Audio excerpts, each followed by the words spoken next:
Assalamualaikum warahmatullahi wabarakatuh. Salam sejahtera untuk kita semua. Syukur kita ucapkan atas nikmat kesehatan dan kesempatan yang Tuhan berikan kepada kita, sehingga kita bisa berkumpul dalam pembelajaran online seperti saat ini melalui Open Learning. Dan pada kesempatan kali ini saya akan menyampaikan materi kasus 2 atau strategi pemasaran dalam berbagai posisi persaingan dalam materi pemasaran. Oke. Sebelumnya, secara teori pemasaran itu cukup menarik dalam posisi persaingan. Biasanya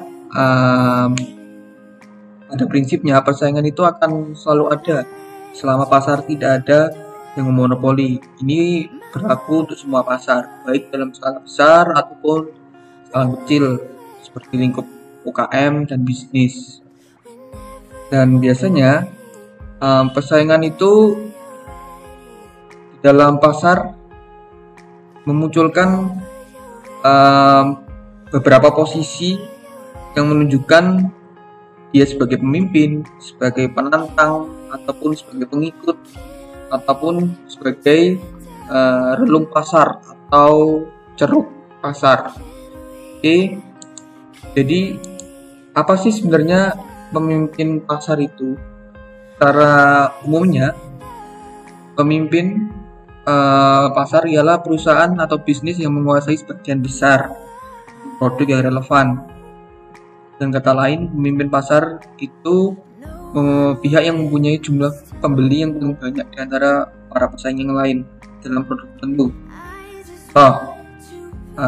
Unilever mempunyai produk beraneka ragam produk yang tersebar semua segmen pasarnya, yang membuat dia mempunyai karakteristik lebih unggul di dalam perusahaan lain dalam segi pengenalan produk, perubahan harga, cakupan saluran dan distribusi, sampai intensitas promosi yang dilakukan, seperti contoh Unilever di dalam posisinya sebagai market leader. Nah, tentu posisi market leader itu selalu menjadi pusat orientasi bagi para posisi-posisi yang lain, maupun posisi pesaing, posisi pengikut, ataupun posisi nicher. Di dalam posisi market leader di suatu perusahaan yang sudah menjadi ataupun saat ini bertahan menjadi posisi market leader, pasti dia mempunyai strategi yang dimana strateginya yang paling utama adalah melindungi, memperluas pangsa pasar sehingga dia tetap akan bertahan atau kokoh di posisi itu. Di dalam hal ini biasanya market leader bisa menggunakan 3 hal. Yang utama itu pasti mengembangkan pasar keseluruhan. Itu bisa buka cabang ataupun membuat produk yang lain, bisa melindungi pangsa pasarnya dengan kepercayaan, dengan loyalitas yang diberikan produknya di setiap produknya. Jadi itu adalah strategi-strategi yang bisa diterapkan jika perusahaan di posisi market leader. Dan jenis yang kedua itu adalah posisi market challenger atau posisi penantang pasar. Jadi posisi penantang pasar ini adalah pihak yang menantang dan memberikan perlawanan terhadap dominasi market leader. Jadi dalam contohnya semisal seperti HP Apple itu dia mungkin sebagai posisi market leader, tapi sedangkan kita bersama bahwa penantang-penantangnya itu juga banyak, seperti Samsung, Xiaomi, ataupun merek-merek HP yang lain ingin menantang HP Apple yang menguasai telepon seluler di segmentasi pasarnya. Jadi karakteristik di market challenger sendiri itu biasanya merupakan perusahaan yang dipandang di mana volume penjualannya itu berkisar 30% pangsa pasarnya, minim 30%. Dan dia selalu berupaya untuk menemukan kelemahan pihak pemimpin pasar.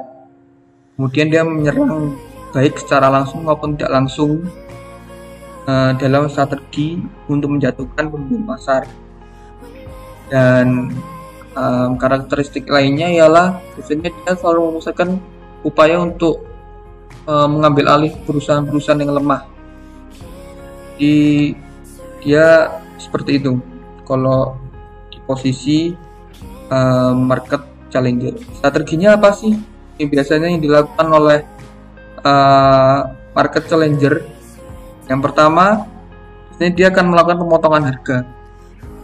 Itu strategi yang lazim yang dilakukan oleh penantang, yang dimana dia ingin menonjolkan produk yang murah. Seperti kita bersama, kalau suatu barang itu pasti kalau misalnya dikatakan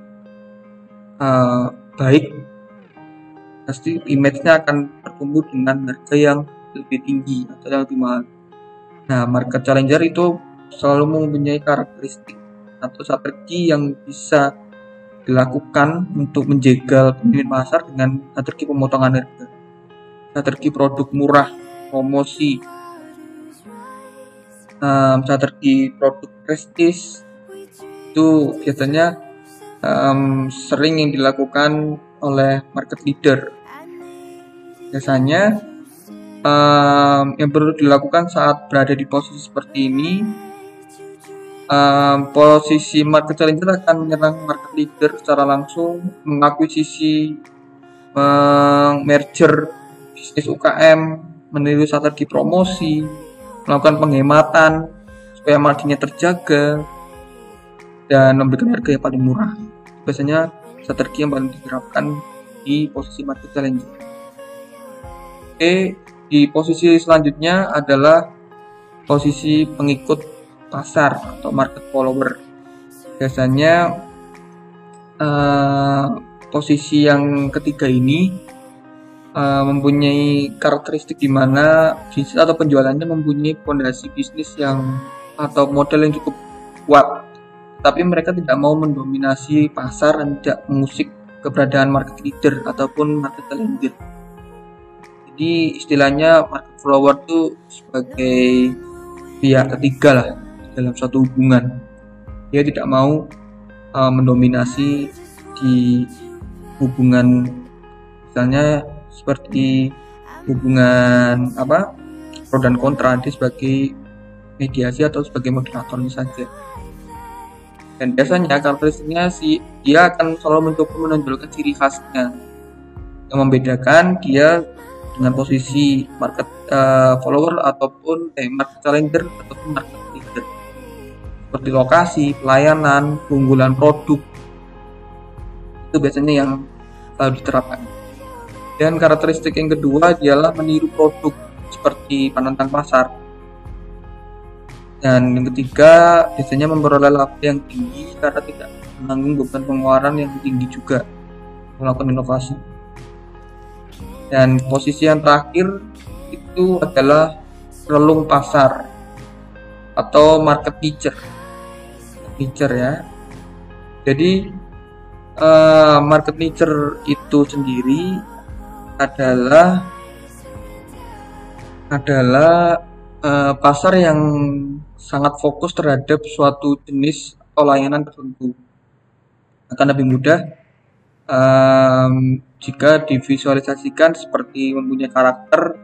Dia ingin berspesialis secara geografis, dia ingin memiliki potensi untuk berkembang, dia memiliki keterampilan dan sumber daya yang memadai untuk memenuhi kebutuhan seluruh pasar. Strateginya yang sering dilakukan oleh market nicher adalah spesialis geografis, spesialis pesanan, dan spesialis jasa. Oke, mungkin itu saja untuk materi kasus 2 di materi pemasaran. Terima kasih sudah menonton. Setelah ini akan ada tugas yang harus diselesaikan oleh mahasiswa untuk melengkapi presensi pada hari ini. Terima kasih. Wassalamualaikum warahmatullahi wabarakatuh.